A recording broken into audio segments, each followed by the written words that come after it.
तो एवरीवन, इस वीडियो में मैं मोस्ट इंपॉर्टेंट यूपी का करंट अफेयर्स तैयार कराने वाला हूँ। ध्यान से इनको याद करिएगा। चाहे आरओ एआरओ का एग्जाम हो जो कि 11 फरवरी 2024 को शेड्यूल्ड है, या फिर यूपी पीसीएस 2024 की बात हो प्रीलिम्स की जो कि मार्च में शेड्यूल्ड है, दोनों के लिए ही ये मोस्ट इंपॉर्टेंट है, तो इनको बिल्कुल भी भूलिएगा नहीं। देखिए, सबसे पहले वाराणसी में 13 से 20 जुलाई के बीच जिला स्तरीय ओलंपिक खेलों का आयोजन किया गया, यानी कि डिस्ट्रिक्ट लेवल के ओलंपिक गेम्स।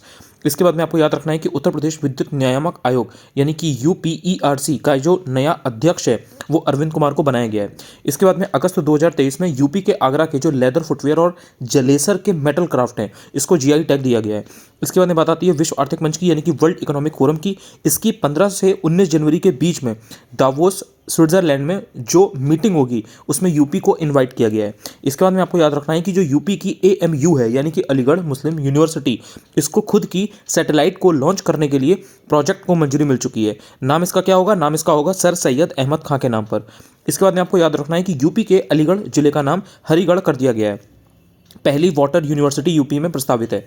इंडिया का पहला दूरसंचार उत्कृष्टता केंद्र यानी कि telecommunication centre of excellence UP में प्रस्तावित है। यूपी गवर्नमेंट के द्वारा श्री राम अवतरण कॉरिडोर बनाने की घोषणा कहां कहां पर की गई है? काशी मथुरा विंध्यवासिनी धाम के बाद अब बस्ती में भी की गई है। काशी मथुरा विंध्यवासिनी धाम के बाद बस्ती में भी की गई है। यूपी की पहली एनसीसी ट्रेनिंग अकेडमी कहां पर स्थापित की जाएगी? गोरखपुर में। पीएम मोदी ने 20 अक्टूबर 2023 को यूपी के साहिबाबाद में इंडिया का पहला रीजनल रैपिड ट्रांजिट सिस्टम का उद्घाटन किया है। यूपी के सीएम योगी आदित्यनाथ ने नवंबर 2023 में 3 से 6 साल तक के बच्चों की हेल्थ के लिए हॉट कुक्ड मील योजना को शुरू किया है। 2023 में यूपी का जो बुलंदशहर जिला है, जल जीवन मिशन के तहत घर घर पाइपलाइन से वाटर सप्लाई के लिए देश में नंबर 1 पर रहा है। स्वच्छ वायु सर्वेक्षण रिपोर्ट अगर 2023 की बात करें तो 10 लाख से अधिक आबादी वाले शहरों में अगर आप देखो तो यूपी का जो आगरा है वो दूसरे नंबर पर आया है। इसके बाद में 22 अगस्त 2023 को हरदोई के अभिनीत मौर्य ने यूरोप की सबसे ऊंची पर्वत चोटी माउंट एल्ब्रुस पर सक्सेसफुली चढ़ाई करके तिरंगा फहराया है। देश में सबसे ज़्यादा लघु सिंचाई योजनाएं कहाँ पर हैं? यूपी में। इसके बाद में आपको याद रखना है कि देश के पहले डिजिटल हॉकी म्यूजियम का उद्घाटन यूपी के सीएम के द्वारा यानी कि योगी आदित्यनाथ जी के द्वारा झांसी में मेजर ध्यानचंद जी की स्मृति में किया गया है। यूपी गवर्नमेंट ने छात्रों के लिए समान अवसर सुनिश्चित करने के लिए हर बच्चे के लिए हर अधिकार अभियान की शुरुआत की है। यूपी गवर्नमेंट ने नवंबर 2023 में डेयरी उत्पादों, sugar, bakery items, peppermint oil, नमकीन और खाद्य पदार्थों यानी कि फूड आइटम्स पर हलाल लेबल लगाने पर बैन लगा दिया है। इसके बाद आपको याद रखना है कि यूपी गवर्नमेंट ने 25 नवंबर को नो नॉन वेज डे मनाने का ऐलान कर दिया है। यूपी की सरयू नदी अयोध्या में सोलर एनर्जी से ऑपरेटेड यानी कि सौर ऊर्जा से संचालित रामायण नामक जहाज चलाने की योजना है। कहां पर? अयोध्या में सरयू नदी में सोलर एनर्जी से ऑपरेटेड यानी कि सौर ऊर्जा से संचालित रामायण नाम के जहाज को चलाने की योजना है। पीएम मोदी ने 24 सितंबर 2023 को यूपी के वाराणसी में इंटरनेशनल क्रिकेट स्टेडियम की आधारशिला रखी है, यानी कि फाउंडेशन स्टोन ले किया है। इसके बाद में बात आती है कि लखनऊ, आगरा, वाराणसी में यूपी में, यानी कि ये तीनों जगह यूपी में यूनिटी मॉल खोलने की मंजूरी हाल में सेंट्रल गवर्नमेंट ने दे दी है। 10 दिसंबर 2023 को यूपी के लखनऊ में पहली बार ट्रांसजेंडर प्राइड वॉक का आयोजन किया गया। कब किया गया? 10 दिसंबर 2023 को। कहां पर किया गया? यूपी के लखनऊ में। यूपी का आगरा कैंट रेलवे स्टेशन उत्तर मध्य रेलवे का 6वां ईट राइट स्टेशन डिक्लेयर कर दिया गया है। यूपी में लखनऊ यूनिवर्सिटी के द्वारा खिलाड़ियों के लिए यानी कि फॉर प्लेयर्स कुशल खिलाड़ी कोष योजना शुरू की गई है। यूपी गवर्नमेंट ने गोंडा जिले में बनटंगिया समुदाय यानी कि बनटंगिया कम्युनिटी के कौशल को यानी कि उनके स्किल को नर्चर करने के लिए, निखारने के लिए, नरिश करने के लिए बनटंगिया ग्राम प्रशिक्षण केंद्र स्थापित करने का निर्णय लिया है। हाल ही में एक ऑनलाइन ब्लॉगिंग प्लेटफॉर्म की रिपोर्ट के अकॉर्डिंग यूपी का इंडिया की जीडीपी में 9.5% का कंट्रीब्यूशन है और यूपी देश की दूसरी सबसे बड़ी अर्थव्यवस्था है। पहले पर अगर आप बात करो तो 15.7% योगदान के साथ, कंट्रीब्यूशन के साथ महाराष्ट्र है। इसके बाद बात आती है कि यूपी गवर्नमेंट ने यूपी के पहले उन्नत बाल चिकित्सा केंद्र की स्थापना एसजीपीजीआई लखनऊ में करने के लिए मंजूरी दी है। एसजीपीजीआई बहुत पॉपुलर है। इसके बाद में बात आती है कि दिसंबर 2023 में जारी logistics ease across different states यानी कि लीड्स सर्वे रिपोर्ट के अकॉर्डिंग लगातार दूसरे साल यूपी को लैंडलॉक्ड स्टेट में अचीवर्स कैटेगरी में रखा गया है। अचीवर्स स्टेट की जो कैटेगरी है उनमें रखा गया है। यूपी का पहला सेमीकंडक्टर पार्क गौतम बुद्ध नगर में बनाया जाएगा। इसके बाद है कि 26 नवंबर 2023 को वाराणसी के रविदास घाट पर शहर के दूसरे सीएनजी यानी कि compressed natural gas mobile refuelling unit station का उद्घाटन किया गया है। 3 से 4 नवंबर 2023 को हमीरपुर में राष्ट्रीय खाद्य सुरक्षा मिशन योजना यानी कि national food security mission scheme के तहत 2 डेज वाला 2 दिनों तक चलने वाला डिस्ट्रिक्ट लेवल मिलेट्स फेस्टिवल का आयोजन किया गया है। इसके बाद में लखीमपुर खीरी में 3 नवंबर 2023 को नारी शक्ति वंदन अधिनियम के अंतर्गत नारी शक्ति वंदन सम्मेलन का आयोजन किया गया। इसके बाद में आपको याद रखना है कि बाराबंकी डिस्ट्रिक्ट के महादेवा मंदिर के पास में स्थित भगहर झील को tourism department eco tourism spot के रूप में डेवलप करेगा, विकसित करेगा। यूपी के सीएम योगी आदित्यनाथ जी के द्वारा 28 अक्टूबर 2023 को कानपुर में 501 करोड़ रुपए की लागत की 152 विकास परियोजनाओं का लोकार्पण और शिलान्यास किया गया है। 28 अक्टूबर 2023 को औरैया में 688 करोड़ रुपए लागत की 145 विकास परियोजनाएं यूपी के सीएम योगी आदित्यनाथ जी के द्वारा लोकार्पण और शिलान्यास किया गया है। देन 7 नवंबर 2023 को जौनपुर में 3 दिवसीय यानी कि 3 दिनों तक चलने वाला बदलापुर महोत्सव आयोजित किया गया। वाराणसी जनपद की बात की जाए तो वाराणसी जनपद में हेल्थ डैशबोर्ड रैंकिंग में वाराणसी जनपद हेल्थ डैशबोर्ड रैंकिंग में यूपी में नंबर 1 पर है। 80% स्कोर मिला है यूपी को।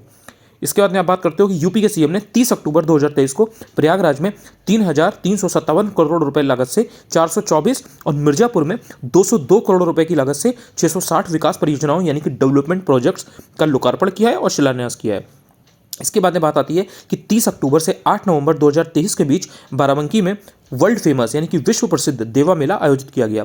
इसके बाद में आपको याद रखना है कि जो गैस अथॉरिटी ऑफ इंडिया है, gas authority of India limited यानी कि गेल, इसके द्वारा CSR फंड से मिर्जापुर डिस्ट्रिक्ट में 2 मोबाइल मेडिकल वैन चलाई जाएंगी। यह पूरे मिर्जापुर में सांसद स्वास्थ्य सेवा नाम से free health checkup and treatment की फैसिलिटी उपलब्ध कराएगी। 4 नवंबर 2023 को फतेहपुर में शहरी गैस पाइपलाइन परियोजना यानी कि अर्बन गैस पाइपलाइन प्रोजेक्ट का शुभारंभ किया गया है। इसके बाद आप बात करते हो कि 3 नवंबर 2023 को यूपी के सीएम ने गोरखपुर में 271 करोड़ रुपए की 140 विकास परियोजनाएं यानी कि डेवलपमेंट प्रोजेक्ट्स का लोकार्पण और शिलान्यास किया है। यूपी गवर्नमेंट ने अक्टूबर 2023 से दिसंबर 2023 तक 3 महीने के लिए श्री अन्न के लिए अपना खरीद लक्ष्य बढ़ाकर 5.82 लाख मीट्रिक टन कर दिया है। Yamuna expressway industrial development authority ने ग्रेटर नोएडा में टॉय फर्नीचर पार्क स्थापित करने की योजना शुरू की है। यूपी में हर वीक वेंसडे के दिन यानी कि बुधवार के दिन 2 महिला पुलिसकर्मी यानी कि शक्ति दीदी, इनको शक्ति दीदी कहा जाएगा, इनकी टीम गांव प्लस शहरों में विभिन्न स्थानों पर जाकर विमेन को सरकार की जो विमेन सेंट्रिक स्कीम्स हैं उनके बारे में जानकारी देंगी, जागरूक करेंगी।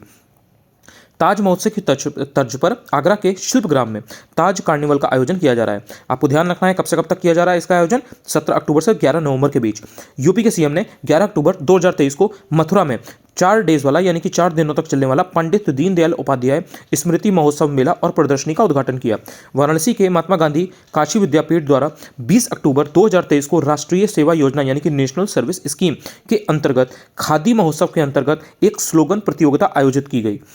यूपी के सीएम ने यानी कि योगी आदित्यनाथ जी ने 22 अक्टूबर 2023 को गोरखपुर में वृहद रोजगार मेले में यानी कि एम्प्लॉयमेंट फेयर में लाभार्थियों को, बेनिफिशियरीज को 500 करोड़ रुपए का ऋण यानी कि क्रेडिट वितरित किया, डिस्ट्रीब्यूट किया। 21 अक्टूबर 2023 को यूपी के श्रावस्ती के सिसवारा घाट पर 51 करोड़ रुपए की लागत से बनने वाले पुल का शिलान्यास किया गया यानी कि फाउंडेशन स्टोन ले किया गया। मीटी यानी कि ministry of electronics and information technology, इसको शॉर्ट में बोलते हैं मीटी। तो मीटी ने 16 अक्टूबर 2023 को नीलेट गोरखपुर में, नीलेट के थ्रू आपको CCC का सर्टिफिकेट मिलता है, तो नीलेट गोरखपुर में रोबोटिक प्रोसेस ऑटोमेशन यानी कि RPA लैब का उद्घाटन किया। इसके बाद आपको देखना है कि 15 सितंबर 2023 को वाराणसी में दिव्यांगजन सशक्तिकरण विभाग के द्वारा यानी कि department of empowerment of persons with disabilities के द्वारा लगाए गए दिव्य कला मेले का उद्घाटन किया गया। सेंटर के हेल्थ मिनिस्टर मनसुख मंडाविया ने 16 सितंबर 2023 को, कब 16 सितंबर 2023 को आगरा में अंगदान पंजीकरण महाशिविर यानी कि ऑर्गन डोनेशन रजिस्ट्रेशन कैंप का शुभारंभ किया। वाहन निर्माता कंपनी व्हीकल मैन्युफैक्चरर जो कंपनी है यानी कि अशोक लेलैंड, इसके आपने ट्रक वगैरह देखे होंगे, DCM वगैरह देखी होंगी, बहुत एक्सीडेंट होते हैं इससे। अशोक लेलैंड इन्होंने यूपी में इलेक्ट्रिक बस निर्माण यानी कि मैन्युफैक्चर करने के लिए ये यूनिट लगाएगी अशोक लेलैंड।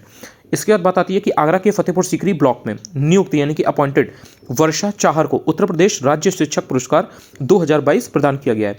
यूपी के मेरठ में सीवेज ट्रीटमेंट प्लांट और अन्य इंफ्रास्ट्रक्चर के डेवलपमेंट के लिए NMCG यूपी जल निगम और मेरठ STP प्राइवेट लिमिटेड के बीच में समझौते पर हस्ताक्षर हुए हैं। NMCP का मतलब क्या है, NMCG का मतलब है national mission for clean Ganga. इसके बाद आपको याद रखना है कि जो 20वां राष्ट्रीय पुस्तक मेला है ये 22 सितंबर से 2 अक्टूबर 2023 के बीच लखनऊ में आयोजित किया गया। इसकी थीम क्या थी नेशनल बुक फेयर की? इसकी थीम थी ज्ञान कुंभ। यूपी के सीएम ने गोरखपुर में, कहां पर, गोरखपुर में, किसने, यूपी के सीएम ने यानी कि योगी आदित्यनाथ जी ने 17 सितंबर 2023 को 343 करोड़ रुपए की 76 विकास परियोजनाएं यानी कि डेवलपमेंट प्रोजेक्ट्स का लोकार्पण किया और शिलान्यास किया। इसमें घंटाघर में बनने वाले बंधु Singh commercial complex plus multi level parking plus 20 crore 43 lakh रुपए से बनने वाले गौरव संग्रहालय यानी कि गौरव म्यूजियम का शिलान्यास भी इन्होंने किया। यूपी के गवर्नर आनंदीबेन पटेल ने 29 सितंबर 2023 को कानपुर के छत्रपति शाहूजी महाराज विश्वविद्यालय में आंगनबाड़ी प्रशिक्षण कार्यक्रम का शुभारंभ किया। Anganwadi training programme. हृदय दिवस के अवसर पर 29 सितंबर 2023 को मऊ के लोगों को अवेयर करने के लिए, जागरूक करने के लिए रन फॉर हार्ट का आयोजन किया गया। बागपत के अखिल श्योराण ने चाइना में चल रहे एशियन गेम्स में गोल्ड मेडल जीता है। अखिल ने यह मेडल 50 मीटर 3 पोजीशन राइफल पुरुष टीम इवेंट में जीता है। आपको याद रखना है कि यूपी के सभी 95,767 विलेजेस में ODF यानी कि ओपन डेफिकेशन फ्री प्लस का दर्जा प्राप्त कर लिया है। यानी कि यूपी के जितने भी गांव हैं यानी कि 95,767 विलेज, तो इनमें इन्होंने ODF प्लस का दर्जा प्राप्त कर लिया है। ODF का मतलब ही होता है open defecation free. I hope कि यूपी का ये सेक्शन आपको काफ़ी अच्छा लगा होगा। अगर आपने पहली बार यूट्यूब पर मेरा वीडियो देखा हो तो आप चाहो तो चैनल को सब्सक्राइब भी कर सकते हो। अगर आपकी कुछ हेल्प हुई हो तो चाहो तो आप अपने दोस्तों के साथ भी शेयर कर सकते हो जो आपके साथ ही प्रिपरेशन वगैरह कर रहे हो। टेलीग्राम आप जरूर ज्वाइन कर लेना, वहाँ पर आपको डेफिनेटली बहुत ज़्यादा फायदा होगा क्योंकि मैं वहाँ पर बहुत सारी PDF वगैरह शेयर करता रहता हूँ free of cost. Thank you so much. Telegram Anuj Chaturvedi UPPSC है।